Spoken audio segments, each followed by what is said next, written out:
Hoy está de moda el rey Carlos III, el monarca más impopular de la larga historia de Inglaterra, y que mientras tú estás mirando este video, se encuentra celebrando su fiesta de coronación, un evento único que no tiene lugar desde hace 70 años, cuando en 1953 invistieron a su madre, la difunta reina Isabel. Carlos será un emperador definitivamente adaptado a la agenda progresista de 2023, y con vistas en consagrarla en 2030. Para bien y para mal, te lo contamos todo aquí. Video muy recomendado si no lo has visto todavía. Pero sin embargo, en esta ocasión nos toca hablar de su hijo pequeño, suyo y también de la extinta Lady Di. Me refiero al príncipe Harry, que junto a su esposa, la actriz estadounidense Meghan Markle, ha protagonizado una serie de Netflix. Además de escribir varios libros autobiográficos y de constituirse como dos de las principales celebridades modernas, pese a que juran, con bastante cinismo, que están cansados de la exposición pública. En este momento, la pareja enfrenta una dura crisis matrimonial, ya que el príncipe, que renunció a la realeza, ha viajado en solitario a la asunción de su padre, dado que su mujer tiene la entrada prohibida, y al mismo tiempo está siendo rebajado en público por el resto de la casa Windsor y expuesto como una mezcla de traidor y de vergüenza para la dinastía. Un escándalo anacrónico que recuerda las andanzas de su tío abuelo Eduardo y a otros tantísimos traspiés de esta peculiar familia en el siglo XX. Pero hay una historia mucho más interesante detrás del rechazo absoluto que la aristocracia británica profesa hacia estos dos personajes, Harry y Meghan. Un rechazo que condimentan con repudiables arrebatos discriminatorios por parte de numerosos ingleses que parecen haberse extraviado en otra era del imperio. Arrebatos que por supuesto rechazamos y condenamos desde esta casa, donde creemos en la absoluta igualdad de derechos de los individuos independientemente de su país de origen o color de piel. Pero la historia apasionante a la que me refiero desde un punto de vista periodístico es la verdadera biografía de Harry, que de joven y con un ánimo sanguinario nunca visto, comparaba su diversión de disparar a afganos en el ejército real con la emoción que le producía jugar a la Xbox o al PlayStation. Ese mismo Harry hoy se embarca junto a su cónyuge en jets privados y yates ultracontaminantes para departir sobre la importancia de cuidar al medio ambiente, de aumentar la censura en internet y de generar inclusión, pese a que se ha criado, ha disfrutado y sigue disfrutando de un entorno exclusivo y excluyente. Y aunque hoy no lo quieran en su país y esté a punto de ser deportado de los Estados Unidos por problemas burocráticos, ha sido bendecido por la élite izquierdista de California y otros populares habitués de nuestros informes. Así que créanme, estimados amigos, que vale la pena descubrir todo esto y mucho más en el documental de hoy. Quédense hasta el último minuto y ayúdenme a viralizarlo compartiendo en todas sus redes y grupos: WhatsApp, Facebook, Twitter, Telegram, y al fin y al cabo se trata solamente de unos clics para apoyar al periodismo libre. Y quien quiere y pueda, aportes de tan solo $2 mensuales a través de Patreon, Bitcoin, Mercado Pago, la opción unirte de YouTube, para que nuestra labor siga siendo posible. Y sin más preámbulo, comenzamos.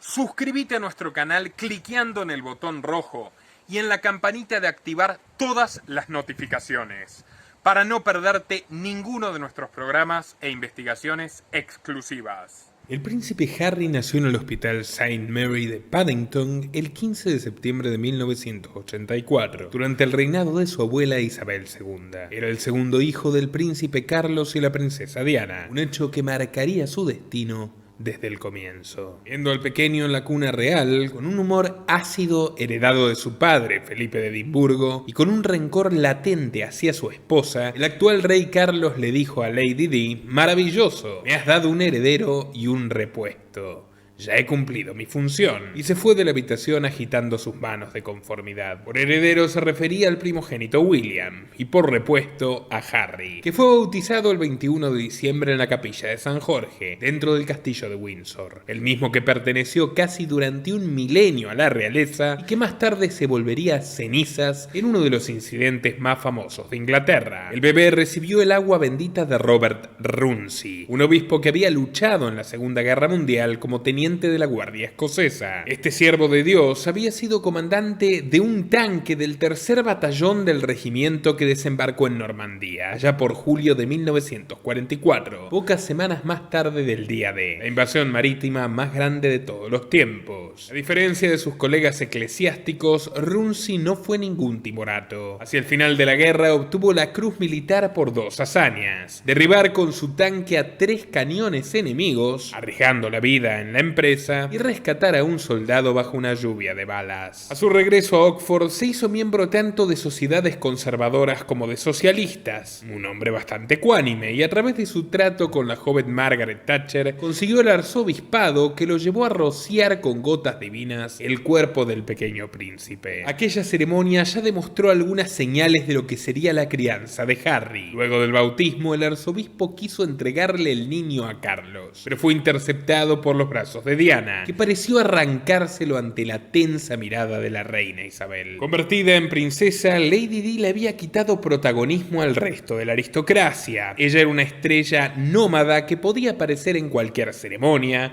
en cualquier evento, dentro o fuera de la agenda real, para bañarse de un demagógico cariño público. Todo esto levantaba suspicacias entre la reina, su hermana Margarita y hasta el propio Carlos, profundamente resentido porque su mujer concentraba toda la atención social que él había soñado para sí mismo. Como veremos con Meghan, Diana estableció una sutil lucha de poderes con la monarquía para que sus hijos no sean criados como príncipes, sino como niños normales. Antiguamente, niñeras, institutrices y tutores criaban a los hijos de la corona. La reina Victoria, en el siglo XIX, con suerte veía a sus retoños durante 1 hora diaria, y lo hacía solamente para chequear que estuvieran limpios y cepillados. Con una buena dosis de hipocresía, Lady Di buscaba transgredir aquella tradición, sin dejar de vivir en el lujo del Palacio de Kensington y de la majestuosa residencia de Highgrove House. Quería a su vez que Harry y su hermano William tuvieran una mejor comprensión de la vida cotidiana, llevándolos a Disney World o a McDonald's, lugares vulgares e impropios para el título que portaban. Para que vean el lado oscuro de la vida, también los forzaba a visitar clínicas para enfermos terminales de SIDA y refugios para indigentes, donde una vez la princesa fue insultada por no querer que la toque un vagabundo que deseaba saludarla. A diferencia de sus ancestros más lejanos, Harry fue educado en escuelas independientes. Comenzó en Jane Minors, luego pasó a Ludgrove School y terminó siendo admitido en Eton College, uno de los colegios más controvertidos de la región. Entre sus tantas polémicas se encuentra la del profesor de inglés Will Knowland, quien fue despedido después de publicar un video hablando sobre la paradoja del patriarcado, que cuestionaba la ortodoxia feminista. Algunos etonianos publicaron una carta abierta llamando al video débil y misógino, mientras que otros pidieron su regreso invocando la libertad de expresión. Luke Martin, el director del curso de perspectivas, renunció a su cargo criticando la ideología progresista y el adoctrinamiento atroz que, según él, se promueve en la institución desde los últimos 30 años, es decir, incluida, por tanto, la formación que recibió allí Harry. Bajo estos cimientos se educarían tanto él como su hermano mayor. Diana logró el acuerdo de la olla de presión, un pacto millonario con la prensa sensacionalista que les permitía a los dos estudiar sin intrusiones periodísticas. Pero este blindaje de Lady Di no logró que los niños se sintieran más normales, con palacios, juguetes ostentosos, guardias de seguridad permanentemente hujando y fijoneando alrededor de las aulas, lacayos y niñeras a su entera disposición. Los dos pequeños no dejaban de sentirse lo que eran, príncipes caprichosos. Realmente hacían lo que querían. En un ventoso día de enero, William, de 5 años, junto a Harry, de 3, cometió la impunidad de subirse a la parte superior de un camión de bomberos en la calle. Se sujetó un casco, tocó la campana y gritó con entusiasmo: ¿dónde está el fuego?, ante los rostros insólitos de los bomberos, que poco podían hacer. William se sentía un rey despiadado. Una vez trató de dar órdenes a los soldados del Regimiento Real de Fusileros y amenazó con despedirlos. Ese mismo año, lo sacaron abruptamente del cumpleaños de un amigo porque quería ser él quien soplara las velas del pastel. Ante la negativa, tiró bocadillos y helados por toda la habitación. Diana no quería reprenderlo y le dejaba el trabajo sucio a los guardaespaldas, con métodos poco cariñosos. Harry al principio fue la némesis de su hermano. Era un tímido niño que chupaba su pulgar constantemente y ni siquiera se animaba a hablar con sus compañeros. Esta oposición era aprovechada por los medios británicos, especialistas en amarillismo. El programa satírico Spitting Image presentó una parodia con títeres grotescos en la que William, vestido con ropa de combate, atacaba a su hermano con cuchillo y una ametralladora. Pero poco a poco Harry comenzó a imitar al heredero de la corona e incluso a superar su crueldad. Teniendo 8 años, su madre lo llevó a dar un paseo en un autobús como regalo de cumpleaños. Mientras recorrían la ciudad de Londres, el diabólico príncipe salió del regazo de Diana. Se puso al lado del conductor, un simpático indio que vestía turbante amarillo, y comenzó a imitar de manera racista y burlona su acento autóctono. ¿Por qué hablas así? ¿Por qué no hablas normal? Eres feo, le decía Harry en la cara al chofer. Fue tan insoportable que el conductor se distrajo y casi atropella a un grupo de niños que estaba cruzando la calle. A Harry no le importó. Se rió y volvió a decirle, eres feo, con acento de la India. Entonces Lady Di se cansó, le pidió al conductor que frene, bajó a su hijo del autobús y le dio una furiosa cachetada ante los rostros atónicos de muchos civiles. Nunca vuelvas a hacer eso, le gritó enfurecida. Preocupada, ella le contó el suceso a Carlos, que le ignoró por completo para hablar sobre los problemas de la capa de ozono, ofreciendo una evidencia clara de lo que era un padre ausente pero progresista. En los nacimientos de sus hijos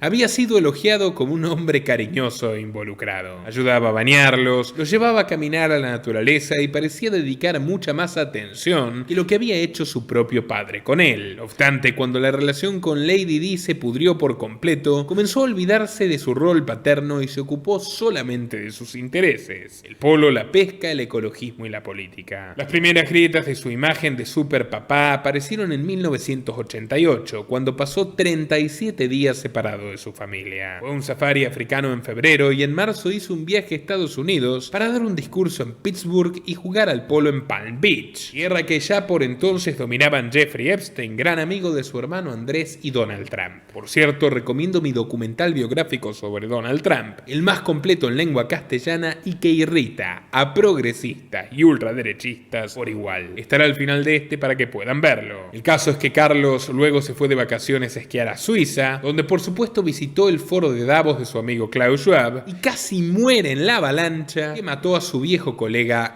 Hugh Lindsay. Hubo más preocupación cuando los tabloides británicos informaron que el grupo de 7 pescadores de Carlos incluían a la baronesa Dale Tryon, quien era llamada la confidente rubia del príncipe. Estaba demasiado ocupado coqueteando con las esposas ajenas para pensar en cuidar a sus hijos. Muchos años más tarde, Harry dijo que Carlos lo había tratado como lo trataron Isabel y Felipe a él, con total desprecio. Recordó que estar en el palacio era como vivir en un zoológico con visos de The Truman Show, aquella película de Jim Carrey donde un hombre sin saberlo es el protagonista de un reality orwelliano. El príncipe Carlos terminó diciendo que no quería vivir para sí mismo lo que vivió su madre, y tenía sus razones. El 15 de junio de 1992, Andrew Morton publicó la biografía de la princesa Diana, su verdadera historia. Y aunque no era oficial, fue un secreto a voces que la propia Lady Di había sido su fuente fidedigna. El libro narraba su profunda y perpetua depresión, su bulimia nerviosa y los pormenores de los engaños de su marido, que Isabel la detestaba, que la hacía seguir por detectives y que todo esto la había llevado a pensar en acabar su propia vida al menos en 5 ocasiones, llegando a confesar que una vez estando embarazada de Harry, se arrojó deliberadamente por las escaleras porque en sus propias palabras su cuerpo la hacía sentir inadecuada. Ella no era ninguna santa, también tenía varios amantes, entre los que destacaba James Hewitt, a quien muchos le atribuyeron la paternidad de Harry por su increíble parecido físico. Poco después, los diarios ingleses publicaron el llamado Tampon Gate, una serie de conversaciones telefónicas filtradas entre Carlos y su amante Camilla Parker Bowles, donde la piropeaba diciendo que le gustaría ser su tampón. El buen gusto del príncipe era inalcanzable. Por si no fuera suficiente, el diario The Sun filtró las conversaciones entre Diana y su nuevo amante James Gilbert. Decenas de millones de súbditos leyeron y escucharon los verdaderos pensamientos de su querida princesa. Estuve muy mal en el almuerzo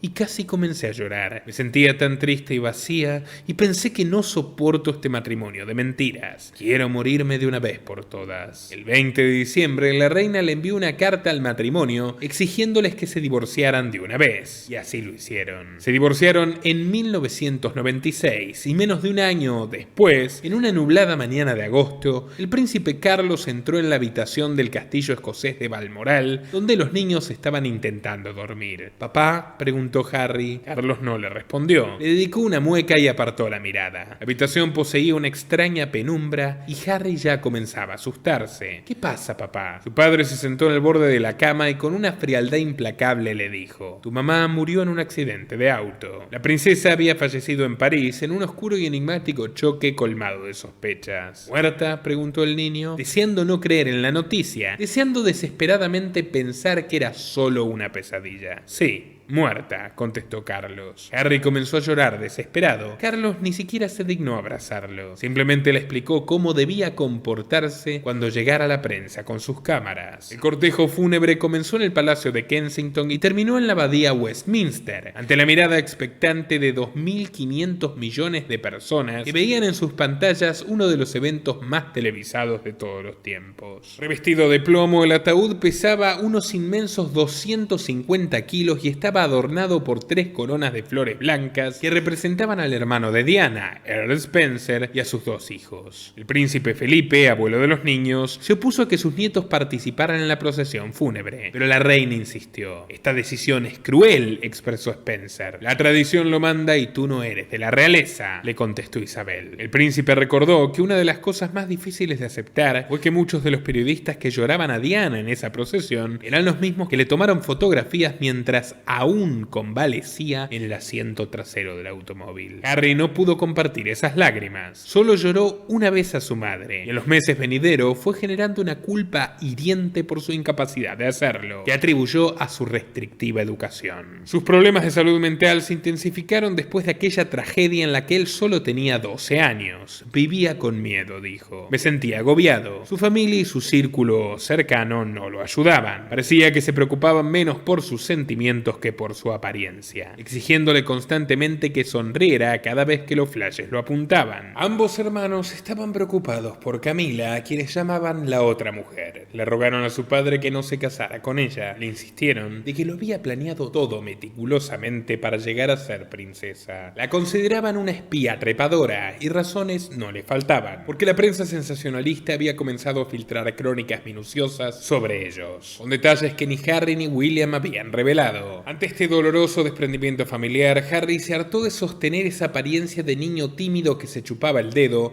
y se fue convirtiendo en un adolescente problemático y rebelde que buscaba refugio en los excesos y que ya poco le importaba su imagen pública. Cuando se suponía que debía estar estudiando para aprobar los exámenes, las cámaras lo captaban tomando alcohol barato en fiestas privadas en la residencia real de Highgrove. Mail on Sunday lo encontró borracho insultando a un cocinero francés en un pub cercano luego de fingir una pelea con 2 amigos. Le dijo en inglés que era un francés asqueroso, en una actitud repudiable y xenófoba. Semanas después salió ebrio y acompañado de un bar repleto de gente y en plena vía pública perdió la virginidad de una manera humillante, con una señora mucho mayor que, en sus palabras, amaba mucho los caballos y lo trató como a uno de ellos. La mujer arremetió contra él rápidamente, le dio unas palmadas en el culo y lo despidió en público. Días después realizó un fin de semana de caza en una residencia lejana y mientras le disparaba con su escopeta a perdices y conejos le ofrecieron cocaína. Tanto le agradó la experiencia que comenzó a convertirse en un hábito blanco. Tomaba con amigos y sin amigos, de noche y de día. Se escondía en el baño para consumir incluso en eventos formales. Pero su padre, curiosamente, no lo castigó por consumir esta sustancia, sino cuando lo pescó infraganti fumando un poco de marihuana. A los 17 años, Harry fue llevado a la fuerza a un centro de rehabilitación en Peckham, al sur de Londres, para que viera con sus propios ojos a pacientes teóricamente adictos a la heroína, tratando de desintoxicarse con sus cuerpos marchitos y deteriorados, constituyendo una escena desagradable diseñada para causarle al príncipe una reacción curativa. Esta pedagogía despiadada le remitía a su madre cuando lo llevó de niño a los centros de personas con SIDA. Al poco tiempo salió y parecía haberse rehabilitado. En el Eton College fue descrito como un atleta de primer nivel que jugaba con excelencia al polo y al rugby. En 2003 completó su educación con 2 A-levels. Pero la mentira del buen alumno no duraría mucho, porque 2 años después, la profesora Sarah Forsyth le haría un juicio al colegio por haberla despedido luego de que ella reconociese haber escrito gran parte de un trabajo de Harry para que el joven acaudalado pudiera comenzar con su entrenamiento militar. Ante el jurado afirmó que él era un estudiante débil y que muchos profesores conspiraron para ayudarlo a hacer trampa en los exámenes. De hecho, Ian Burke, el profesor de arte, completó un trabajo del príncipe que luego fue publicado y elogiado en periódicos de todo el mundo. En la portada aparecía Harry con 2 de sus serigrafías, inspiradas en diseños y colores aborígenes. Todo un homenaje a las víctimas del Imperio Británico. Gracias a estas trampas, el príncipe no solo consiguió entrar a la Academia Militar de Sandhurst, sino que además lideró el desfile anual de Eton, gritando órdenes para la Guardia de Honor frente a su padre, que lo miraba con fingido orgullo. Mientras esperaba su ingreso al ejército para el otoño de 2004, se tomó un año sabático en el que se puso de novio con Chelsea Davy, la hija de Charles Davy, uno de los mayores terratenientes de Zimbabue, que poseía 800.000 acres de tierra y que estaba vinculado de lleno con la corrupción de la dictadura sanguinaria de Robert Mugabe. Había sido acusado de haber hecho negocios mientras realizaba caza ilegal de rinocerontes con el controvertido Webster Shamu, exministro de Mashonalandia Occidental. Shamu había estado implicado en una serie de escándalos relacionados con concesiones mineras y con una caza furtiva junto a un ciudadano chino que fue atrapado con 6 cuernos de rinoceronte en un control policial de carretera. Este funcionario tan particular también había sido acusado de dejar embarazada a una niña de 14 años y de llevarla a Reino Unido con la complicidad de la realeza británica. ¿Para qué? Para ofrecérsela a Harry. Tampoco se privó de realizar comentarios públicos y bizarros sobre el dictador zimbabuense Robert Mugabe, diciendo que le hubiese gustado que sea su padre biológico y que le hubiera dado su merecido a su madre. Vaya coincidencia, el suegro de Harry también mantenía lazos comerciales con Mugabe, un guerrillero y preso político que se identificó con el leninismo en los años 80 y que fue acusado de liderar el Gukurahundi, el genocidio donde fueron torturados y asesinados más de 20.000 civiles africanos, especialmente niños. Cuando la prensa se hizo eco de sus vínculos con este asesino, Davy se desligó de su negocio y el príncipe Harry comenzó a tener fuertes ataques de pánico y de ansiedad severa. Cada vez que se subía al auto y se encontraba con una cámara, empezaba a sudar copiosamente. En sus propias palabras, sentía que la temperatura de su cuerpo era 2 o 3 grados más alta y estaba convencido de que su rostro estaba rojo brillante y que todos podían ver cómo se sentía, pero nadie sabía por qué. Confesó que este fue un momento de pesadilla en el que estaba enloqueciendo y buscaba huir de su vida a través de los excesos. Las fiestas se volvieron su vía de escape. Dijo que bebía en un día lo que un inglés normal tomaba en una semana, y no porque lo disfrutara, sino porque estaba tratando de enmascarar algo. Pero no lo enmascaraba muy bien, que digamos, porque en 2004 fue sorprendido fuera de un club londinense peleando ebrio contra un fotógrafo a quien le dejó un labio cortado. Para devolverle el favor, este lo golpeó con su cámara mientras el príncipe intentaba subir a su vehículo para escapar. Al año siguiente, para una fiesta de disfraces, Harry tuvo la brillante idea de vestirse como nazi con un uniforme caqui y el brazalete rojo con la esvástica infame. Parece que olvidó que su abuela, siendo una pequeña niña, casi muere cuando los súbditos de Hitler bombardearon brutalmente el Palacio de Buckingham el 7 de septiembre de 1940. Parece que también olvidó que una gran parte de su familia, como Eduardo VIII y Wallis Simpson, tuvo vínculos extraordinariamente estrechos con el nazismo y fomentaron en secreto este bombardeo. Muy recomendada mi republicación del documental sobre la reina Isabel, donde narramos minuciosamente todos estos detalles y otros mucho más escabrosos y significativos. El diario The Sun no esperó a que salga el sol para colocar en primera portada la foto de Harry vestido de nazi, provocando la ira de toda su familia contra él. En vez de hacerse cargo, el príncipe buscó culpas en otros lados. En su libro autobiográfico recientemente lanzado, dijo que fue culpa de su hermano y la novia de este, Kate Middleton, quienes lo persuadieron en una llamada telefónica de que eligiese ese desagradable disfraz. Pruebas: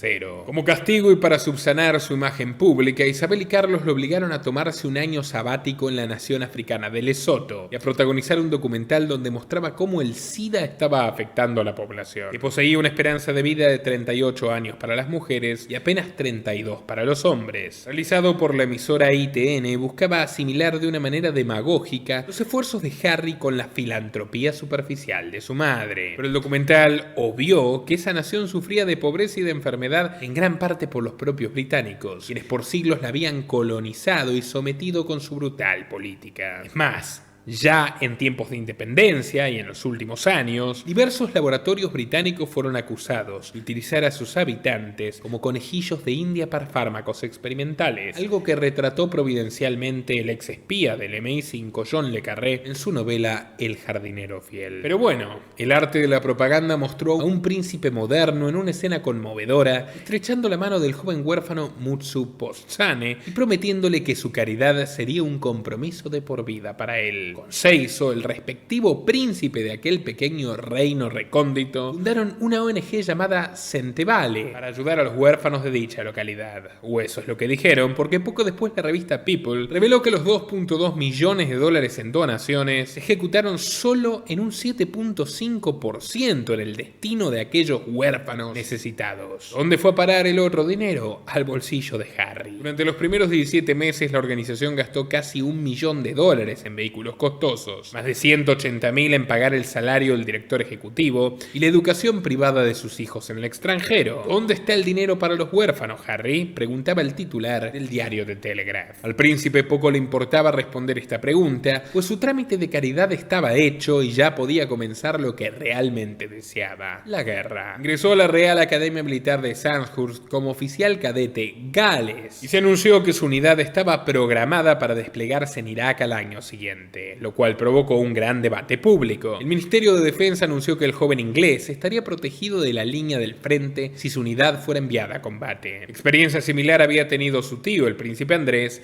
que participó en la Guerra de Malvinas de 1982 como copiloto de helicóptero, viendo todo el conflicto desde lejos en misiones de menor peligro. En aquella oportunidad, la reina Isabel, a través del servicio de inteligencia MI6, exigió que 2 reporteros de guerra se dediquen exclusivamente a rodear a su hijo favorito para protegerlo, enviándole noticias constantes directo a Buckingham. Lo curioso es que Andrés, que poco había hecho para el triunfo británico, fue recibido en el Reino Unido como la cara de la victoria, el héroe de las Falklands. Pero luego de que se revelaran sus lazos perversos y muy profundos con Jeffrey Epstein, pasó a ser un villano para la opinión pública y despojado y degradado de todo rango militar y de su tratamiento de Alteza Real. A diferencia de su tío, el caprichoso Harry insistió en tener un papel en primera línea en Irak y al principio se lo concedieron. Escuchen esto: con apenas 21 años le permitieron entrenar para comandar 11 hombres y 4 tanques ligeros en una unidad armada de reconocimiento. Sin embargo, una portavoz del ministerio dijo que su posición tendría que ser monitoreada cuidadosamente. El secretario de Defensa John Reid había dado su aprobación y ya estaba todo listo para que el príncipe se lanzara al campo de batalla. Pero fue entonces que el Ministerio de Defensa informó haber recibido una serie de amenazas terroristas que aquí no podemos detallar y que tenían a Harry y a sus súbditos como principales objetivos. Al enterarse, el príncipe Carlos intervino y el 16 de mayo de 2007, el general Sir Richard Dannatt anunció que el joven no serviría en Irak, diciendo que era un objetivo de alto valor y que una potencial captura sería contraproducente para las metas del ejército. Harry tuvo una rabieta infantil porque al niñito no le permitieron jugar a su juego favorito y ante la frustración regresó de nuevo a sus viejos vicios. Semanas más tarde apareció en un video en Namibia inhalando vodka y lamiendo el pezón de uno de sus amigos borrachos. Esta conducta salvaje no la cambiaría nunca. Después se haría famosa la foto de Harry escupiéndole champán en la cara a su amigo argentino Nacho Figueras luego de que este ganara un torneo de polo en Reino Unido. Y fue justamente durante un partido de polo donde lo acusarían de crueldad animal luego de que aparecieran fotos de él montando un caballo herido por los golpes que le daba caprichosamente con sus espuelas. Un espectador afirmó que el príncipe seguía montando a la criatura incluso cuando se veía sangre en su flanco. La Asociación de Polo de Hurlingham inició una investigación y lo acusó de hacer algo despiadado y egoísta. Para poder sacarlo de este tipo de desenfrenos vergonzantes, su abuela, la reina Isabel, movió sus piezas para que su nieto regrese al ejército. Cuando se lo mencionó, el príncipe se emocionó y gritó de euforia. A principios de junio de 2007 llegó a Canadá para entrenar junto a los soldados de las fuerzas canadienses en una operación conjunta supervisada por el ejército británico. El Ministerio de Defensa reveló que el hijo de Carlos había sido enviado en secreto a la provincia de Helmand, en Afganistán, como controlador aéreo, solicitando jets rápidos para lanzar bombas de 227 kilogramos sobre objetivos talibanes. Otro tabloide inglés, News of the World, revelaría en un video de Chipre el repudiable racismo de Harry. En aquel extracto, la cámara recorre a sus colegas durmiendo en la sala de embarque mientras esperan su vuelo, cuando de repente se escucha al príncipe decir con desprecio: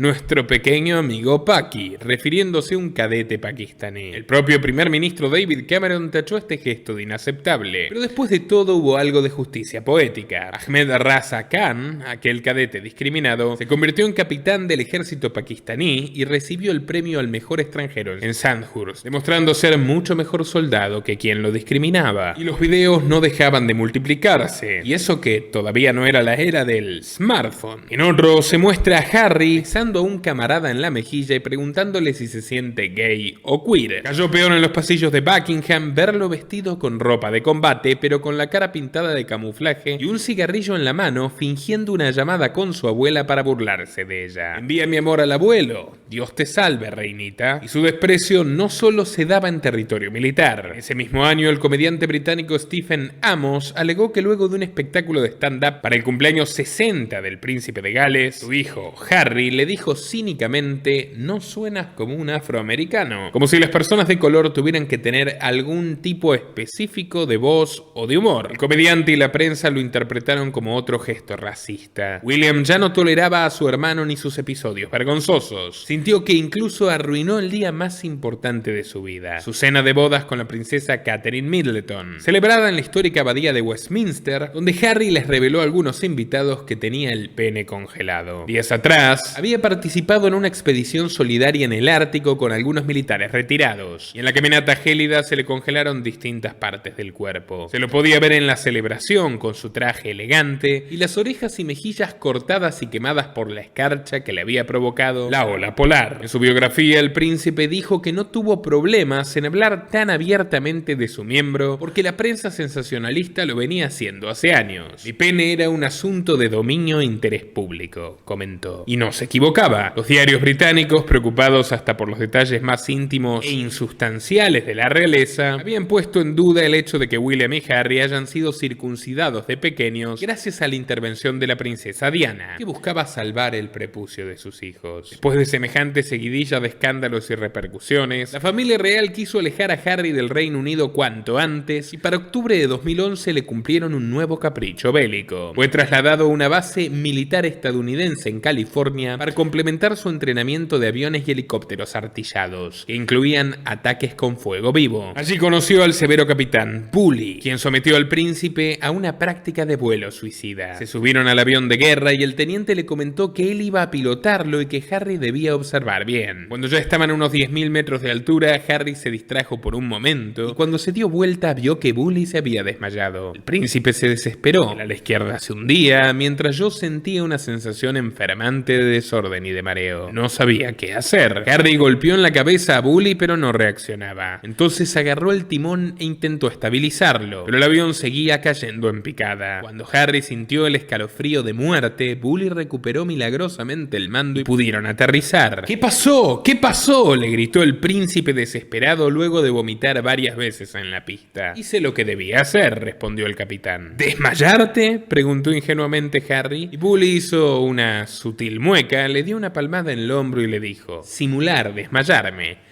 es parte de tu entrenamiento. Demuestra el valor de los pilotos. Y lo comentó mientras se alejaba jocosamente y encendía un cigarro. Harry aún seguía mareado y con secuelas del terror. Parecía estar mejor entrenado para otros ámbitos de la vida. Aprovechó su estadía norteamericana para ir a Las Vegas, donde fue fotografiado desnudo en una fiesta salvaje junto a varias modelos. El príncipe y sus compañeros conocieron a un grupo de prostitutas en un bar y las invitaron a su habitación de lujo, donde jugaron al billar striptease para despojarse de toda su ropa. En una de las fotos se observa claramente a Harry tapándose los genitales con las manos. La reina observó estas portadas de revistas totalmente escandalizada. Es la peor humillación que hemos tenido, le comentó a su mayordomo. Y vaya que esa familia había sufrido humillaciones. Después de abandonar la ciudad del pecado, Harry viajó hacia el país de la muerte. El 7 de septiembre de 2012 y a sus 27 años de edad, aterrizaba en Camp Bastion en el sur de Afganistán, junto a 100 efectivos del cuerpo aéreo del ejército, junto a los que comenzaría una gira de combate de 4 meses como copiloto y artillero de un helicóptero Apache. Menos de 5 días después, el portavoz talibán Zabiullah Mujahid le dijo a la agencia Reuters que estaban usando todas sus fuerzas para deshacerse de él. Harry no era ningún santo. No se había limitado a pilotar helicópteros, disparaba misiles misiles Hellfire, cohetes y cañones de 30 milímetros. También se lo pudo ver en fotografías disparando entusiasmado una machine gun, una ametralladora. Cuando la Asociación de Prensa Británica le preguntó si él había matado, respondió que orgullosamente sí, que había asesinado a 25 talibanes y que no los veía como seres humanos, sino como fichas de ajedrez que había que derribar. De eso se trataba la guerra, para él, un simple juego morboso. En la misma entrevista comparó disparar a los insurgentes afganos con la alegría de jugar a la PlayStation o a la Xbox. Y él hubiese seguido con ese delirio homicida si no fuera porque se filtró su posición exacta en la región afgana y tuvo que ser retirado a último momento para que los talibanes no lo degollen. Al regresar, su tía, la princesa Ana, le entregó una medalla por haber jugado bien a sus videojuegos reales, y Harry confesó que esa década militar, lejos de toda su familia, había sido la más feliz de su vida. Continuó con su existencia vacía, pero llena de desenfreno, cuando en julio de 2016 un amigo le tendió una trampa arreglando una cita a ciegas en Londres. La mujer con quien se encontró en el bar era una actriz estadounidense llamada Meghan Markle. A continuación, Juan Pablo Pese nos dará un repaso breve de su biografía.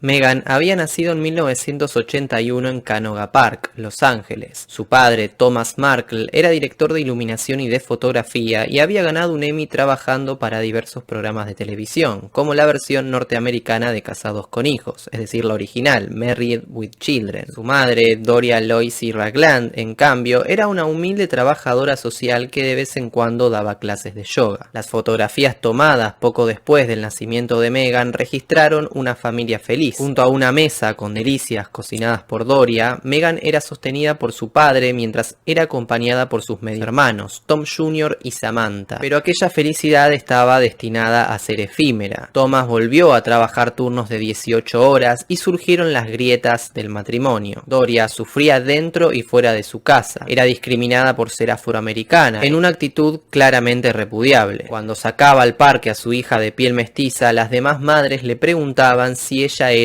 la niñera. A su vez, el hermanastro de Meghan, un tímido niño pelirrojo, era llevado a una escuela donde predominaban la gente de color y sufría un inaceptable racismo inverso. Los demás alumnos aprovechaban para golpearlo regularmente. Con estos ejemplos tan viscerales, Meghan se crió consternada por la discriminación latente de la sociedad norteamericana que desde este canal condenamos tajantemente, de más está decirlo. Su padre, un hombre caucásico, quería contrarrestarla de maneras vanas.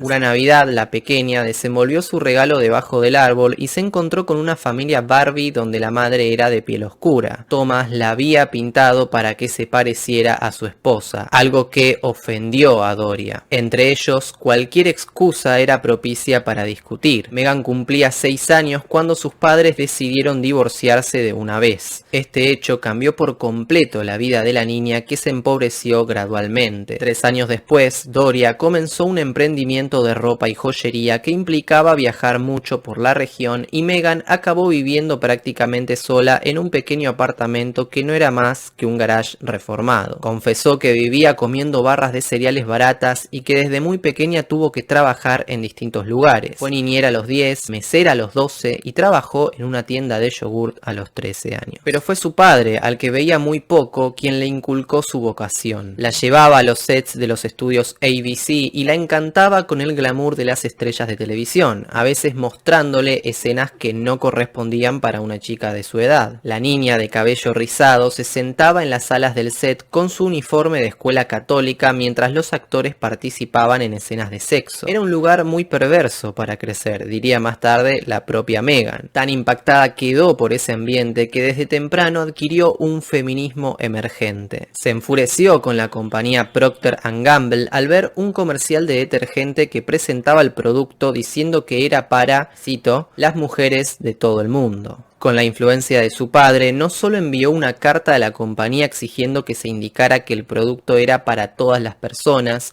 sino que además envió una copia a la primera dama, Hillary Clinton, que aprovechó la ocasión para relucir la demagogia y conseguir que la niña caprichosa fuera escuchada. La empresa se vio obligada a modificar su eslogan y desde entonces Meghan descubrió el poder combinado que podía ejercer la política y el feminismo. Quizás por esta razón, a sus 18 años se fue a estudiar actuación a la Universidad Northwestern y se unió a la Hermandad de Mujeres Kappa Kappa Gamma, KKG, una de las más importantes de Norteamérica con más de 260.000 mujeres en 140 universidades en Estados Unidos y Canadá. No es casualidad que haya escogido esta fraternidad. Por ella han pasado muchas, entre comillas, hermanas distinguidas y potentadas. Por mencionar algunas, Lou Henry Hoover, esposa del presidente Herbert Hoover, Julieta Points, cofundadora del Partido Comunista de Estados Unidos, Kirsten Gillibrand, senadora de Nueva York, Ruth Leach Amonet, vicepresidenta de IBM, Whitney Wolfe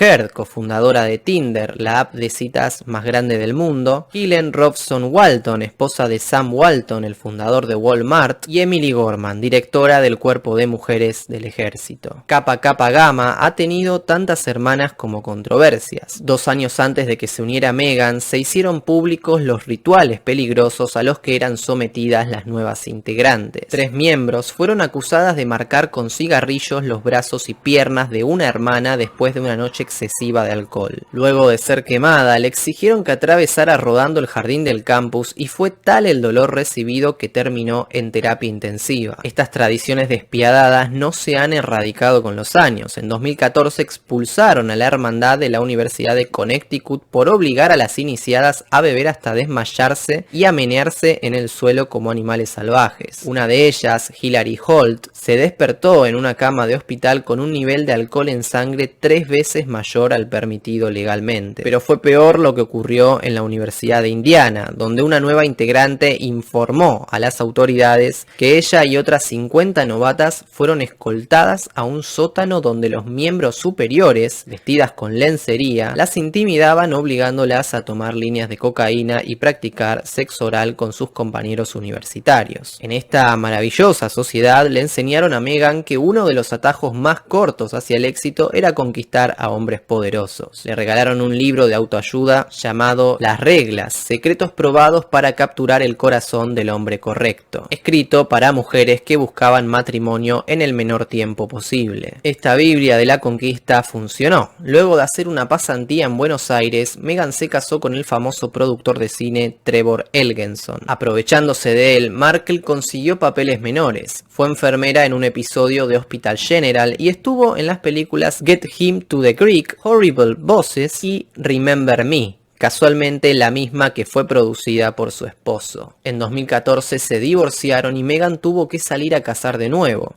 En uno de los episodios de su documental, ella confesó que en realidad ya había fichado al príncipe Harry antes de su primera cita y que lo había investigado a fondo. Se dio cuenta de que cumplía con todos sus requisitos. Era un hombre rico, famoso, frágil, inseguro, con problemas mentales y dispuesto a alejarse de su familia. Meghan cumplió también su papel que después de sus 2 primeras citas, el británico ya la invitó a que lo acompañe en un viaje por Botswana, donde acamparon bajo las estrellas.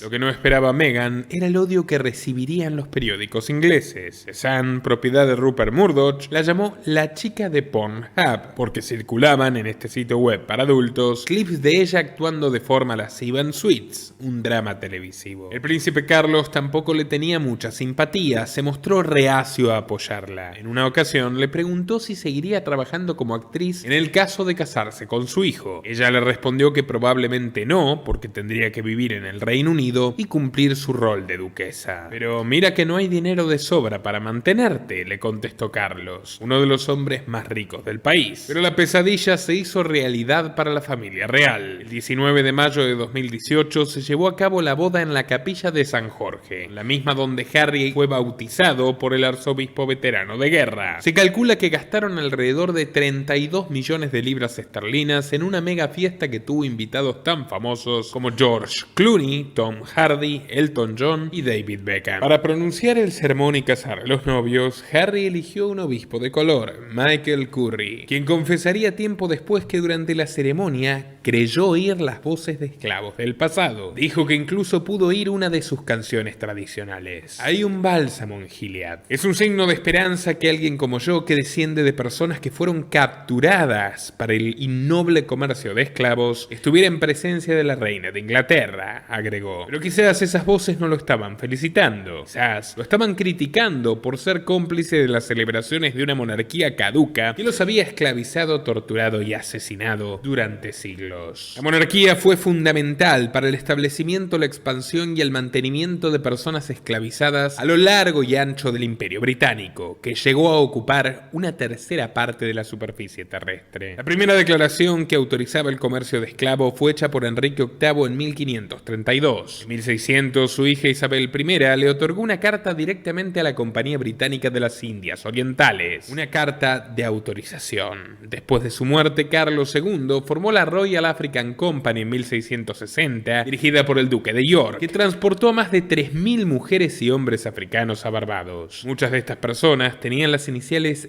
DI grabadas en la piel para indicar su pertenencia al Duque de York. Las 30 millones de libras esterlinas que heredó el príncipe Harry provienen en gran parte de los robos masivos que sus antepasados le hicieron a miles y miles de personas. Tal vez las voces esclavas que cantaban en la boda le pedían al obispo que no las olvidase. Muchos británicos no lo habían olvidado. Una buena parte de la sociedad le tenía un odio profundo al príncipe, un rechazo que atraviesa todo el espectro político, desde grupos de extrema izquierda a grupos de extrema derecha. Prueba de ello es que en las semanas posteriores al matrimonio, dos adolescentes británicos fueron encarcelados por alentar ataques terroristas contra Harry: Michael Siuksuk, de 19 años, y Oscar Dunn Oxorowski, de 18, que formaban parte de la división Sonnets-Creek, un movimiento neonazi que tiene la ideología más radicalizada del Reino Unido y que posee un extraño sistema de creencias esotéricas y sobrenaturales. Desde ya queremos expresar que rechazamos y repudiamos enfáticamente este movimiento y a cualquier persona que decida seguirlo. Ven a Hitler como el avatar de un dios, exaltan al asesino de moros Ian Brady y al líder del culto psicópata Charles Manson, mezclando satanismo violento, misoginia enloquecida y admiración por el islamismo radical. ¿Cuál es su objetivo? Socavar y colapsar la civilización occidental para crear desde las cenizas una sociedad de guerreros medio espartana y medio nazi. Los dos adolescentes de esta agrupación marginal usaron seudónimos en redes sociales para señalar que el príncipe Harry era un traidor racial que debería ser ejecutado. Siuksuk también mantenía un blog extremadamente agresivo que fomentaba el abuso, la tortura y el exterminio de mujeres y bebés. Debes convertirte en una máquina del terror, indicaba en uno de sus posts. ¿Qué hay más? Los detectives encontraron que este joven trastornado escondía en su computadora un instructivo para fabricar bombas, un manual de resistencia de los supremacistas blancos estadounidenses y documentos que describían cómo realizar ataques terroristas islamistas. Pero esto no es otra cosa que otra cara de la moneda de alguien que se divertía masacrando a los afganos invadidos por la potencia de la cual es príncipe. Por supuesto, nada justifica este grado de violencia, pero es un dato de la realidad que a menudo se cosecha lo que se siembra. Y para escapar de este ambiente hostil, Meghan y Harry fueron a Sicilia a un campamento súper secreto organizado por los creadores de Google, donde el príncipe dio un discurso descalzo sobre la necesidad de cuidar el medio ambiente. Lo escucharon más de 200 celebridades, incluyendo Barack Obama, Katy Perry, Naomi Campbell y Leonardo DiCaprio, quienes llegaron a la isla alquilando 114 aviones privados y decenas de megayates que consumen muchas toneladas de combustible contaminante. The Post calculó que solo sus vuelos emitieron al menos 784.000 kilogramos de dióxido de carbono en la atmósfera terrestre. En ese mismo campamento de ricos, el príncipe dijo que él ya tenía un hijo, Archie, pero prometió que solo estaría dispuesto a tener uno más para no seguir deteriorando al planeta. Y esto lo repitió públicamente en un reportaje con la revista Vogue. 2 máximo, exclamó orgulloso. También podría haber vuelto a exclamar orgulloso sobre cuánta gente radicó de la faz de la Tierra con propósitos maltusianos. Aquella decisión eugenésica le hizo ganar un premio a la pareja. En la sede británica de la ONG Population Matters recibieron el trofeo Change Champions, que reconoce a las personas que buscan un camino hacia una población más reducida. Los ganadores anteriores habían sido Nairaye Maritza, por oponerse al matrimonio infantil, y la autora Emma Gannon, quien escribió un libro sobre la opción ecológica de no tener descendencia. Juan Pablo nos hablará un poquito más sobre el lado oscuro de esta ONG. Population Matters se lanzó el 24 de julio de 1991 para luchar contra el crecimiento de la población, considerándolo el principal causante de la degradación ambiental y el cambio climático. Entre sus patrocinadores se encuentran la especialista en chimpancés Jane Goodall, que fue parodiada por Los Simpsons, Sir David Attenborough, el famoso presentador de documentales de la BBC, y el profesor Paul Ehrlich, de quien ya hemos hablado bastante en anteriores documentales. Ehrlich fue el autor del libro La bomba poblacional, publicado en 1968 y que anunciaba que en la década del 70 cientos de millones de personas morirían de hambre debido al crecimiento poblacional. Entre las soluciones sugería diversas formas de coerción, como los impuestos adicionales por tener demasiados hijos. Population Matters abogó por esta idea y en 2015 sugirió la incorporación de impuestos fiscales a partir del tercer hijo. El director de esta organización también había escrito en su blog que el Reino Unido no debería aceptar demasiados refugiados sirios que estaban intentando escapar de una guerra espantosa. Este acto xenófobo fue reconocido en la propia web oficial de la ONG. Como ven, Harry y Meghan no disimulaban en absoluto su complicidad con los objetivos de la Agenda 2030. Ecologismo, feminismo, control poblacional y mucha hipocresía. En 2019, el príncipe lanzó una iniciativa mundial de viajes sostenibles llamada Travalist, fomentando prácticas verdes a costos excesivos. Después de su discurso, recibió una pregunta incómoda sobre el uso abusivo que él y su familia hacían de los vuelos privados. Semanas antes, Harry y Meghan fueron fotografiados usando jets para volar Ibiza y al sur de Francia en 2 viajes con apenas 5 días de diferencia. El colmo fue que Travalist decidió asociarse a corporaciones de viajes manchadas de controversias como TripAdvisor y Booking.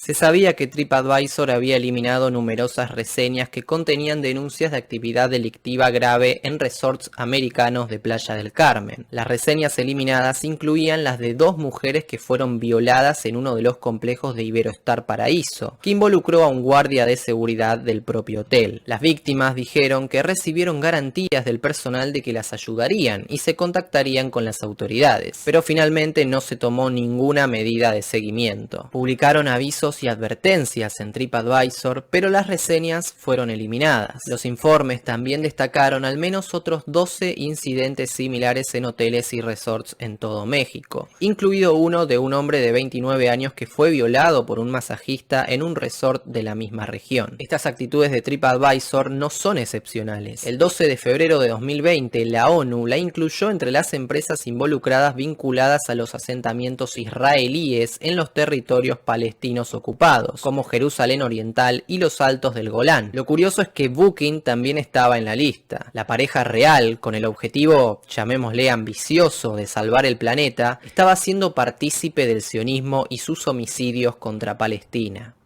A la realeza no le agradaba nada el carácter excesivamente público que tenían Meghan y Harry. Gracias al libro del príncipe pudimos saber la insalvable relación que William llevaba con su hermano y su cuñada en aquella época. Una tarde de 2019, William se presentó muy acalorado en el Palacio de Kensington, donde vivía la pareja. Y en la misma cocina le dijo a su hermano menor que quería hablar de la catástrofe continua que era su relación con Meghan. Le remarcó con un tono amenazante que era una mujer difícil, grosera y abrasiva. Harry le respondió con insultos que hicieron a William perder los estribos. Agarró del cuello a su hermano y lo revolvió de un puñetazo contra el recipiente vidriado donde comía el perro, consiguiendo que se haga trizas y que se incrusten en su espalda. Como un rufián, como un patotero, como un bravucón cualquiera, William lo incitó a que le devolviera el golpe, pero Harry permaneció tumbado y aturdido hasta que finalmente decidió levantarse y exigirle que se vaya. El príncipe no le quiso decir a su esposa lo que había ocurrido, pero ella lo descubrió aquella misma noche cuando vio los rasguños y moretones en su espalda. Esta fue la gota que rebalsó el vaso. Las críticas de la prensa, la obsesiva persecución de los paparazzis y el desprecio de la propia familia real llevaron a que el 8 de enero de 2020 los duques de Sussex anunciaran por Instagram que dejarían de ser miembros reales de la monarquía británica, independizándose económicamente, aunque vaya que esto está en entredicho. Este suceso sin precedentes pasó a llamarse Mexit, un juego de palabras entre Meghan y Exit, en una clara alusión al Brexit, que fue la convulsionada separación entre el Reino Unido y la Unión Europea. El anuncio condujo a una reunión urgente de la familia que se llamó la Cumbre de Sandringham y que incluyó a Harry, su hermano, su padre Carlos y la reina Isabel. En una finca secreta donde solían pasar las vacaciones, se cruzaron todo tipo de acusaciones. Fue aterrador ver a mi hermano gritarme y gritarme, a mi padre decir cosas que simplemente no eran ciertas y a mi abuela tranquilamente sentada allí sin intervenir en lo más mínimo, admitiría Harry en su libro victimizante. Como siempre, Isabel privilegió la apariencia pública antes que los afectos familiares y emitió una rara declaración en la que sospechosamente no se mostraba para nada desencantada con la decisión de la pareja. Dijo: hubiéramos preferido que siguieran siendo miembros de la familia real, pero respetamos su deseo de vivir una vida más independiente. Léase, déjennos en paz. Harry y Meghan, junto al pequeño Archie, se mudaron a una mansión californiana con el argumento de que allí, lejos del sensacionalismo británico, tendrían una vida más privada. Pero no tardarían nada en contradecirse, porque apenas 2 meses después la editorial HarperCollins publicó Finding Freedom, una biografía oficial del duque y la duquesa escrita por reporteros reales. Se informó que el matrimonio le había concedido una entrevista a los autores del libro antes de su partida a Estados Unidos, provocando la furia de la monarquía, pues habían querido desligarse de la realeza para preservar su intimidad. Y lejos de preservar intimidades, el libro no se guardaba ningún detalle. Los mensajes de texto que se mandaban entre la pareja, el consejo palabra por palabra del príncipe William a Harry sobre su esposa, las posturas de yoga perfectas de Meghan y las videollamadas que hacían en la bañera. La pareja real obtuvo un doble premio. Se ganó otro nuevo enojo de la realeza y se convirtió en el hazmerreír de Norteamérica. La serie South Park les dedicó un capítulo donde Meghan y Harry hacen una gira mundial muy ruidosa con pancartas y gritando "We want privacy", queremos privacidad. Cuando asisten a un show canadiense, el público los abuchea mientras el entrevistador le demuestra al príncipe que al escribir intimidades de su familia en su libro, él también es un periodista amarillista más. El matrimonio no solo era parodiado en televisión, también recibían bromas telefónicas. Los comediantes rusos Boban y Lexus consiguieron el número de teléfono de Harry y lo llamaron haciéndose pasar por Greta Thunberg y su padre sueco. Durante la conversación, el príncipe contó que su decisión de dejar la monarquía no fue fácil y opinó que Trump, impulsando la industria del carbón, manchaba de sangre sus manos sucias. Cuando descubrieron que era una broma, los duques se hartaron de tanto bullying y buscaron ayuda con urgencia. Decidieron entonces contratar los servicios de Sunshine Sachs, una firma estadounidense especialista en relaciones públicas y que había sido creada por Ken Sunshine, un verdadero experto en el tema. Juanpi, adelante. Ken había sido jefe de personal del alcalde neoyorquino David Dinkins en los 90. Fue consultor de Justin Timberlake cuando este se peleó con la hermana de Michael Jackson en un espectáculo del Super Bowl. Y luego fue contratado por el cantante Jussie Smollett, quien fue apresado 150 días en la cárcel por fingir haber sido atacado y discriminado y presentar luego 4 informes policiales falsos. Pero el principal cliente de Ken Sunshine fue ni más ni menos que Harvey Weinstein, el ex productor de Hollywood y cofundador de Miramax, que había reproducido grandes películas como Pulp Fiction y Shakespeare enamorado. Seguramente recordarán que Weinstein recibió 18 denuncias de violación y fue acusado de abusar sexualmente a más de 100 mujeres, que incluían a estrellas como Angelina Jolie, Salma Hayek y Uma Thurman. Según los informes, este productor invitaba a modelos y actrices a una habitación de hotel y les pedía masajes y que se arrodillaran con la promesa de que eso las ayudaría a obtener buenos papeles para sus películas. Peter Jackson, el famoso director del Señor de los Anillos, dijo que Miramax lo convenció de no contratar a Mira Sorvino y Ashley Judd por no cumplir los requisitos perversos de Weinstein. El escándalo de este abusador abrió esa caja de Pandora moderna que se llamó Me Too y condujo a un gran número de mujeres a compartir sus propias experiencias de agresión sexual, acoso o violación en redes sociales. Lo que serán las vueltas de la vida que hasta la propia Meghan participó de este movimiento feminista y durante una entrevista con Variety afirmó que antes las mujeres vivían en permanente silencio. Parece que olvidó estas palabras al contratar los servicios de Ken Sunshine, el mismo que defendió la imagen pública de Harvey Weinstein. Pero la militancia de Meghan no terminó allí. Poco después publicó un video en el patio de su casa conversando con la mismísima Gloria Steinem sobre igualdad de género. La gente olvida lo duro que luchaste por nosotras las mujeres para estar donde estamos ahora, le dijo Meghan, a lo que Steinem contestó: si no votas, no existes. En el único lugar donde todos somos iguales es en la cabina de votación. Aunque, vamos, esta excéntrica millonaria es bastante diferente a cualquier otra mujer americana. Veámoslo. Gloria Steinem es una periodista que abanderó la segunda ola del feminismo en los Estados Unidos durante la década de los 60 y 70. Con su artículo titulado "Después del poder oscuro, la liberación de la mujer", se posicionó como una líder de la nación que apoyaba a las mujeres que buscaban cargos electos, a la par que promovía leyes feministas. Y todo esto mientras trabajaba para la CIA. Fue contratada como espía a tiempo completo desde 1958 hasta 1962 en el Servicio de Investigación Independiente, que era financiada a su vez por la inteligencia norteamericana. Le encomendaron dar discursos en los festivales mundiales de la juventud de Viena y Finlandia con el propósito de, dicho de un modo sutil, convencer a las masas. Así, atrajo a cientos de jóvenes idealistas de Asia, África y América Latina, quienes se unieron a la política progresista estadounidense olvidando la propaganda comunista soviética. Y no tuvo ningún problema en reconocerlo abiertamente. Gloria, at the festival you worked for the Independent Research Service. That's right. Well, exactly when did your own association with the CIA start, and in what fashion? Did they come to you, or did you go to them? In 1958, when I came home from India, I discussed with student leaders, past and present, many of them active with the National Student Association, this kind of small foundation to encourage Americans to go. They thought it was a good idea, too. I was then told by foundations and professors and friends that I should not do this, that I would get in trouble with the House Un-American Activities Committee, the American Legion, all of those 50s people. And I became convinced that it was impossible. It was at that point that the student leaders said to me that they had in the past received funds for international programs from the CIA, and that they felt that this was important and could also be partly funded by the CIA.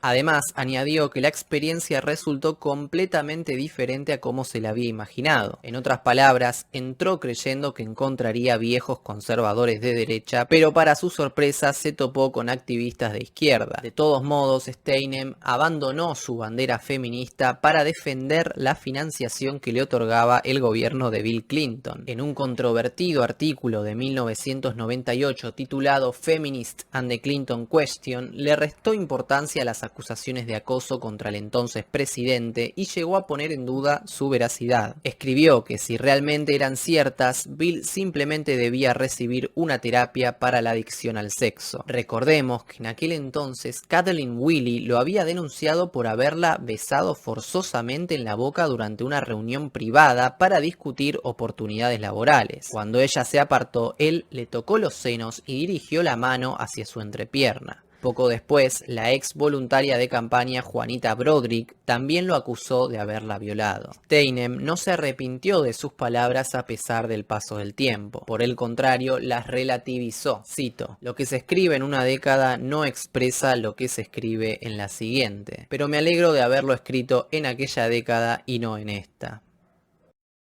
Meghan también convenció a su esposo de que se una a la causa feminista y se lo reconoció a los medios en una visita a Cardiff. Ambos financiaron a una ONG llamada Tomorrow's Woman para apoyar a mujeres teóricamente vulnerables, en tanto que se pudo ver al duque iniciando un abrazo grupal con las chicas de la organización. En junio del 2020, este matrimonio también firmó con la agencia Harry Walker para llevar a cabo compromisos de oratoria pagados. Harry Walker era propiedad de Endeavour, una organización que selecciona y apoya emprendedores en mercados emergentes y que es respaldada por la Fundación Schwab y el Foro Económico Mundial. A nadie le sorprendió que el príncipe y su esposa fueran invitados al foro de Davos del año próximo. Los expertos estimaron que si aceptaban la propuesta podrían llevarse 100 millones de libras esterlinas a través de una combinación de acuerdos corporativos y embajadores de la marca. El príncipe había sido un joven líder del foro desde hacía mucho tiempo, como pueden observar en este video.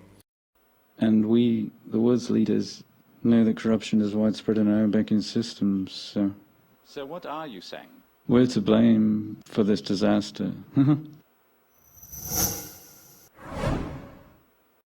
Luego lo seguirían su hermano William y el príncipe Carlos, quien dio un discurso sobre la crisis climática al lado de Klaus Schwab, pero ignorando deliberadamente a su hijo. Toda la realeza británica unía sus antiguos poderes con los modernos de la tecnocracia socialista. Harry y Meghan fueron profundizando sus vínculos con la élite cada vez más. Para liderar Page Six, su nueva ONG, contrataron los servicios de Catherine St. Laurent, la misma mujer que había sido durante 9 años la mano derecha de la Fundación Bill y Melinda Gates. St. Laurent también era asesora comercial de Helm, una firma que invierte en nuevas empresas fundadas solamente por mujeres. Qué casualidad que semanas después la pareja británica publicase un video dirigido a los votantes estadounidenses para persuadirlos de rechazar el discurso de odio, la desinformación y la negatividad en línea, en un claro aval a Joe Biden. Como devolución de favores, en marzo de 2021, Biden puso a Harry como miembro de la Comisión de Desorden de la Información en el Instituto Aspen para llevar a cabo un estudio de 6 meses sobre el estado de la información errónea. El príncipe fue acompañado de otros 2 líderes filantrópicos que formaron parte del proyecto: Marla Blow, presidenta de la Fundación Skoll, y Catherine Hufschmidt, la nuera de Rupert Murdoch, el magnate británico que ya mencionamos, también dueño de la Fox. El príncipe Harry describió la desinformación como un problema humanitario global que debía abordarse mediante políticas de censura y manipulación que incluyan sobornos al periodismo local para alinearse con el relato de los gobiernos y represión contra los propagadores de contenido falso. Aprovechó también para acusar a los periodistas británicos de amplificar el odio y las mentiras difundidas por las redes sociales. Esto ocurrió una semana antes de que su esposa tuviera que disculparse ante una corte por no recordar haber autorizado a su secretario de prensa Jason Knauf a informar detalles a los autores de aquella biografía que antes les mencionamos. En pos de continuar su lucha contra la prensa y los propagadores de contenido falaz, el matrimonio decidió tener una entrevista con Oprah Winfrey, la presentadora de televisión más popular de los Estados Unidos, transmitida el 7 de marzo de 2021 para CBS, y en la cual se encargaron de criticar de arriba a abajo y de derecha a izquierda. Meghan se victimizó diciendo que había sido la persona más troleada del mundo en las redes sociales, y no estaba tan equivocada. Solo en 2019, 114.000 tweets la criticaron severamente con mensajes racistas y de odio. Luego Harry se puso a reprochar a su propia familia. Atacó la crianza recibida por su padre luego del fallecimiento de Lady Di, mencionó que no respondía a sus llamadas, que lo había ahogado financieramente y que lo dejó solo en su momento más álgido. Afirmó también que no tenía ninguna relación con su hermano William, y Meghan terminó agregando que debieron enfrentarse a la hostilidad étnica dentro del palacio, pues por los pasillos se habían sostenido comentarios sobre el tono de piel de su hijo Archie. Nuevas críticas recayeron sobre el matrimonio en los días posteriores. La Casa Real, por obvias razones, se sintió muy ofendida. El mismo par de integrantes que se había desligado del peso de la corona para preservar su privacidad, ahora le revelaba a millones de oyentes los secretos que la monarquía escondía debajo de la alfombra. Pero incluso el público reforzó su desprecio hasta este matrimonio. Lo culparon de victimizarse con los vulgares sentimentalismos del programa de Oprah y le señalaron que no hubo ninguna autocrítica de lo que ellos hicieron para exponerse mediáticamente. En cambio, a los tecnócratas californianos les agradó la actitud del príncipe y poco después lo contrataron como director de impacto para Better App, una startup de Silicon Valley valorada en $1.073 millones.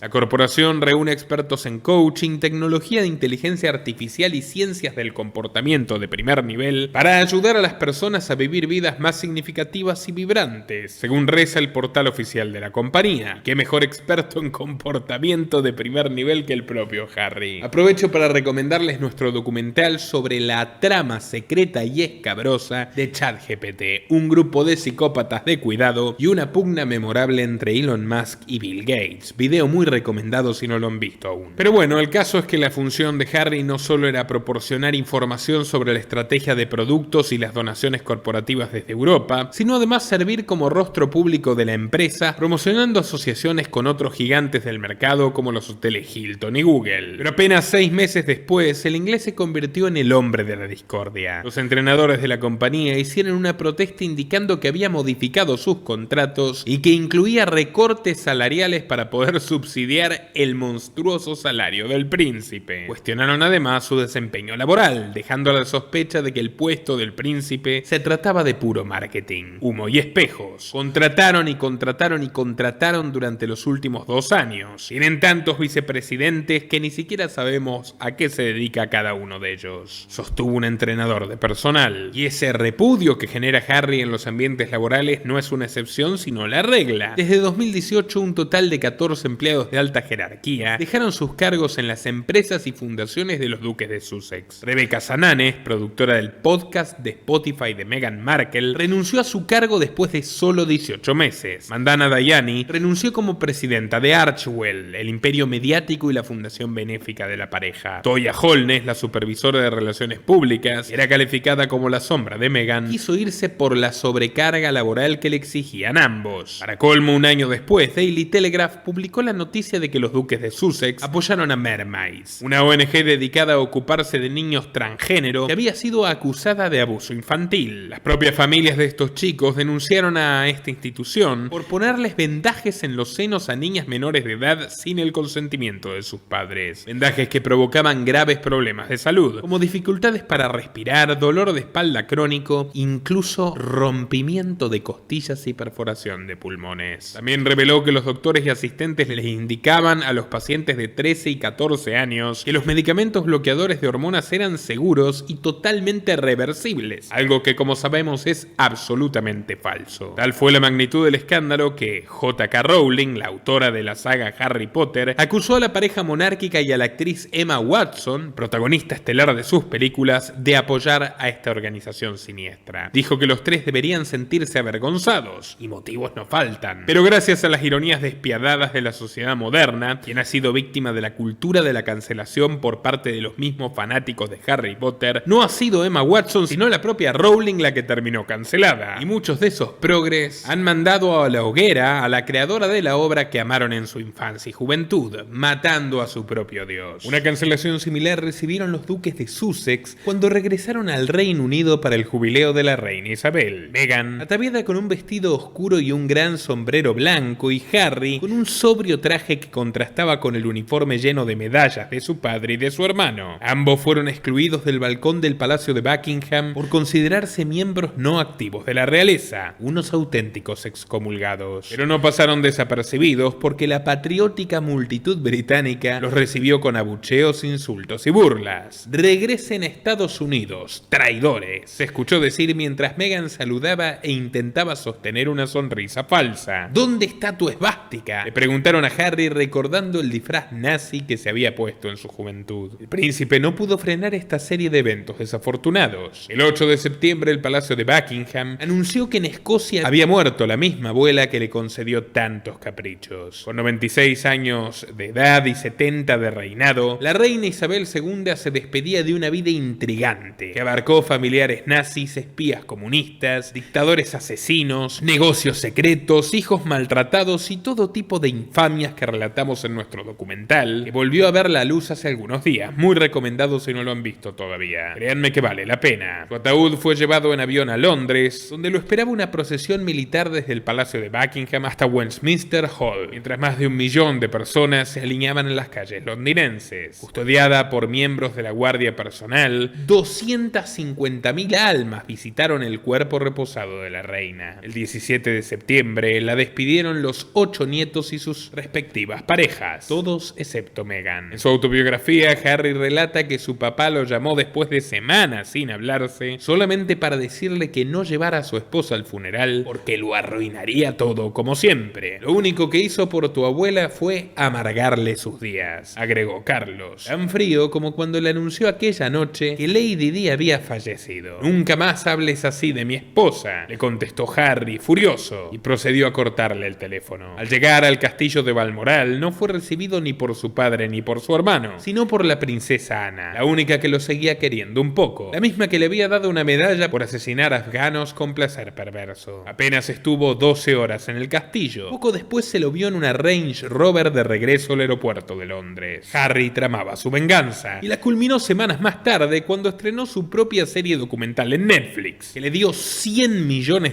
para que siga ventilando aún más la controvertida intimidad que él tanto dice defender. Los duques de Sussex se la pasaron arrojando munición pesada contra la casa real. Meghan declaró que cuando vivía en Inglaterra, la presión a la que estaba sometida alcanzó límites insoportables y llegó a tener pensamientos muy oscuros. Simplemente no quería seguir viva, dijo. Agregó que la reina le negó la posibilidad de buscar ayuda psicológica porque les aterraba la repercusión que podía tener la noticia en los medios. Nuevamente, la monarca estaba más preocupada por la imagen pública que por el bienestar interno. Luego apareció Harry. Frente a las cámaras que tanto adora, comentó que la realeza no tuvo problemas en ocultar cosas para proteger a su hermano William, mientras que nunca estuvieron dispuestos para ayudarlo a él. Es más, llegó al punto de afirmar que habían reclutado gente para difundir historias falsas sobre él y sobre Meghan. Pero una vez más, el matrimonio fracasó. En lugar de enternecer a la crítica, logró un repudio generalizado. Si se otorgara un premio de la Academia por arrogancia, vanidad y narcisismo, Meghan y Harry serían los principales contendientes, tuiteó Niall Gardiner, ex secretario de Margaret Thatcher. Imagina predicar la compasión mientras destrozas a tu familia otra vez. Hipócritas repugnantes, sentenció Piers Morgan. Harry la siguió destrozando mientras los medios lo espiaban. El príncipe tuvo que regresar al Reino Unido y presentarse al Tribunal Superior de Londres por un juicio que le hizo al Daily Mail. Al parecer, los editores de este periódico le habían hackeado su celular para conseguir información sobre él. Una operación completamente inútil, ya que el propio príncipe se encarga de contarlo absolutamente todo, desde lo que come hasta lo que piensa cuando va al baño. Lo increíble es que le volvió a echar la culpa a su linaje. Declaró ante el magistrado que ellos estaban al tanto del espionaje del Daily Mail y que no le avisaron nada por miedo a que en el estrado habrá otra caja de Pandora de corrupciones familiares que complique a la monarquía. En palabras de Harry, le tenían terror a su bocota, la misma que dijo desde allí que el rey me estuvo ocultando información durante mucho tiempo sobre piratería telefónica. En esta obligada visita londinense se supo que Harry no se encontró con su hermano, pero sí con su padre, con quien tuvo una conversación muy tensa donde este le indicó que a su coronación no estaba invitada Meghan y de paso le comentó que luego de leer varias páginas de sus memorias le había retirado a ambos su residencia de Frogmore Cottage en el Reino Unido. Poquito a poco lo estaba expulsando del país. Harry se está quedando sin lugar en el mundo. Su libro se ha convertido en su propia maldición. En sus páginas llegó a escribir que había consumido un repertorio de sustancias ilegales. El bocón contó que comió hongos alucinógenos con forma de champiñones oscuros en una fiesta ocurrida en la casa de Courtney Cox, la famosa actriz de Friends. Pero ella, para no tener problemas, lo negó. El duque también recordó que pudo comunicarse con su madre luego de tomar ayahuasca en la selva profunda en Perú y que Lady Di o su espectro le susurró que seas muy feliz. Ni lento ni perezoso, el think tank conservador Heritage Foundation aprovechó la oportunidad y ante semejantes confesiones realizó un pedido judicial para que verifiquen si este principito declaró el uso de aquellas sustancias cuando hizo su solicitud de visa. Las políticas de inmigración del tío Sam son estrictas y severas con quienes mienten. La demanda presentada por un conocido abogado de inmigración indica que si el duque de Sussex no dijo la verdad en el formulario, tiene grandes chances de que le revoquen la ciudadanía americana y que incluso le prohíban el ingreso al país. Sin herencia y con el riesgo inminente de ser deportado, Harry está a punto de convertirse en una apátrida, un príncipe sin hogar ni esperanza, pero también sin esposa. Una fuente cercana a la realeza reveló que el matrimonio atraviesa una crisis profunda. Meghan amenazó con el divorcio si el príncipe aceptase ir a la coronación de su padre, lo que ya ocurrió. Hoy está allí haciendo el ridículo. Mientras que él busca desesperadamente un acercamiento con el padre para no perder lo que le resta de sus propiedades británicas y recuperar alguna cuota del patrimonio a heredar, ella no baja la guardia y pretende un distanciamiento definitivo. En suma, la vida de Harry marcha hacia una desgracia inexorable. saludable. Si te gustó este documental, vuelvo a invitarte a compartirlo en todas tus redes y grupos. A aportar a través de Patreon, Bitcoin, Mercado Pago, la opción unirte de YouTube. Desde $5 mensuales tendrás acceso a todo tipo de recompensas exclusivas en mi Patreon. Empezando por todos nuestros documentales, videos, conferencias, entrevistas e informes de los años anteriores que ya no están disponibles para todo el público. Aprovecho para recomendar también mi anterior documental sobre Madonna, la faceta política de la reina del pop, que también incluye la manipulación de una secta cabalística muy poderosa y muy influyente en América Latina, la compra y venta de niños en África y los más turbios negocios con la élite norteamericana, de George Soros a Barack Obama y Bill Clinton. Muy recomendado si no lo has visto todavía, y muy atento que pronto estaremos lanzando un documental sobre el heredero de la corona británica, William, el hermano mayor de Harry, que si bien es su antítesis y su alter ego en muchísimas cosas, no tiene nada que envidiarle en materia criminal. Así que muy atentos, y sin más nada que decir por hoy, me despido hasta muy pronto.